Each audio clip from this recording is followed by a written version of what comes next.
ভূমিকেন্দ্ৰিক বিবাদ। এই বিবাদে কিছুদিন পিছে পিছে লয় ভয়ঙ্কৰ ৰূপ। তেজপুৰ আমোলা পামত ভূমাফিয়াৰ দাদাগিৰি। আমোলা পামৰ এটা গুণ্ডা বাহিনীৰ দলে এটা পৰিয়ালৰ ওপৰত চলাই আহিছে নিৰ্যাতন।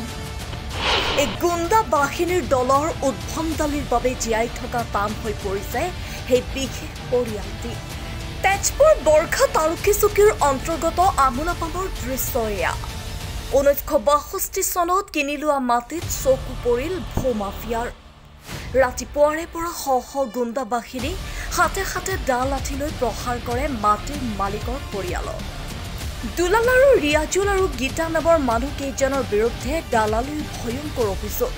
হুছেইন আলীৰ পুত্ৰ আৰু হুছেইন আলীৰ ভতিজাক গুৰুতৰভাৱে প্ৰহাৰ কৰাৰো উঠিছে ভয়ংকৰ অভিযোগ।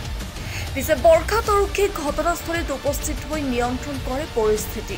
একে মাটিকে দুটা ঠাইত বিক্ৰী কৰাৰ অভিযোগ উত্থাপন হৈছে।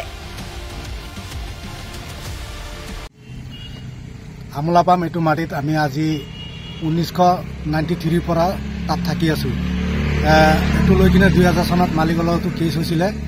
মালিকে আমাৰ ওপৰত কেছ দিছিলে। দিয়াৰ পিছত আজিলৈকে কোনো মানে কোৰ্টৰ পৰা নোটিছ টুটিছ অহা নাই। আজি সেইদিনাখন ইহঁতে ইয়াত মাটি দখল কৰিব আহিছে। তেতিয়া আমি সুধিছোঁ যে তহঁতে ইয়াত মাটি দখল কৰিব আহিছ, কোৰ্টৰ পৰা আমাৰতো এইটো কেছ চলিছিলে, তাৰ পৰা কিবা তহঁতে হেৰি পাৰ্মিশ্যন লৈ আহিছ নেকি? তেতিয়া ইহঁতে কৈছে একো পাৰ্মিশ্যন নাই। তাৰ লগে লগে পুলিচ আহিছে, পুলিচক সুধিছোঁ, পুলিচে ইহঁতক সুধিছে তহঁতে পাৰ্মিশ্যন আনিছ নেকি? তেতিয়া কৈছে পাৰ্মিশ্যন অনা নাই। পাৰ্মিশ্যন অনা নাই, পুলিচে খেদি দিছে। খেদি দি কিনে পুলিচ গুচি যোৱাৰ পিছত সিহঁতে জবৰদস্তি দখল কৰিছে। দখল কৰি এনেকৈ মাৰপিট কৰিছে। সিহঁতে মানে গুণ্ডা বাহিনী লৈ আহিছে, দাও লাঠি জোং যি আছিলে লাঠি চাঠি চব লৈ আহিছে। আহি কিনে আমাক মাৰি পিটি সিহঁতে জবৰদস্তি মাটিটো দখল কৰিম বুলি কৰি আছে। সিহঁতে মালিকৰ পৰা মাটি কিনি লৈছে, মালিকে সিহঁতক দখল দিব লাগে। মালিকৰ লগত মালিকে ইয়াত কথাই ক'ব নাহে। সিহঁতে কেনেকৈ মাটি কিনিছে আৰু সিহঁতৰ লগত কাগজেই নাই একো, মালিকে সিহঁতে ৰেজিষ্টাৰ কৰি দিছে বুলি। 1 নম্বৰ দালাল হৈছে ইয়াৰ আপোনাৰ দুলাল, 2 নম্বৰ হৈছে ৰিয়াজুল, 3 নম্বৰ ৱাহেদ আলী, 4 নম্বৰ এইটো ৱাহেদ আলী ভাই এটা আবু বকৰ সিদ্দিক। ইহঁতে এনেকৈ দালাল চক্ৰমিক কৰি আমাক মানে ইয়াৰ পৰা জবৰদস্তি খেদিবৰ কাৰণে এনেকৈ ষড়যন্ত্ৰ কৰি আছে। 1962 চনতে আমাৰ কাকা মাটি লৈছে। 1962 চনত মাটি লৈছে। মাটি লোৱা মানে আমাৰ 4 সীমা ঠিকে দিছে। আমাৰ 4 সীমাটো আমাৰ দাদা লিখা পঢ়া নাই, হেৰি মানুহ মূৰ্খ মানুহ লিখা পঢ়া নাই যে আমাৰ 4 সীমাটো ঠিকে দিছে। ডাক নম্বৰত বেলেগ মাটি নামজাৰি হৈছে। সেই বেলেগ মাটি নামজাৰি হোৱাৰ পিছতে আমি 1962 চনৰ পৰা বহিয়ে আছোঁ। আমাৰ যোনটো মাটি নামজাৰি হৈছে সেইটো মাটি আকৌ বেলেগ জেগাত বেচিছে সিহঁতে। এটা মাটি 2 বাৰ বিক্ৰী হৈছে। সিহঁতৰ দলিল আছে, সিহঁতৰ যদি সেইটো মাটি দিয়ে আমাকতো মাটিটো দিবই লাগিব।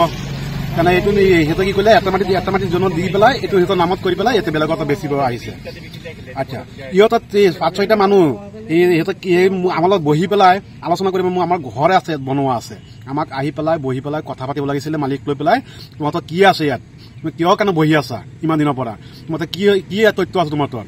আমাক সুধি পেলাই সোধ-পোছ কৰি পেলাই তেতিয়া মাটিৰ বিক্ৰী বেচিব লাগিছিলে। আমি পাওঁ আমাক দিব, আৰু যদি নাপাওঁ আমাক উঠাই দিব, আমাৰ কোনো আপত্তি নাই। মুঠতে সিহঁতে তাৰমানে এতিয়া দালাল এনেকুৱা দালাল লাগিছে। মোৰ দালালটো মোৰ ঘৰৰ ওচৰতে আছে, সিহঁতে জানে আমি বহি আছোঁ। তথাপি সিহঁতে মাহাজন নানি পেলাই ইয়াত আমাৰ লগত কথা চথা নাপাতি পেলাই সিহঁতক কেনেকুৱা কিনি পেলালে।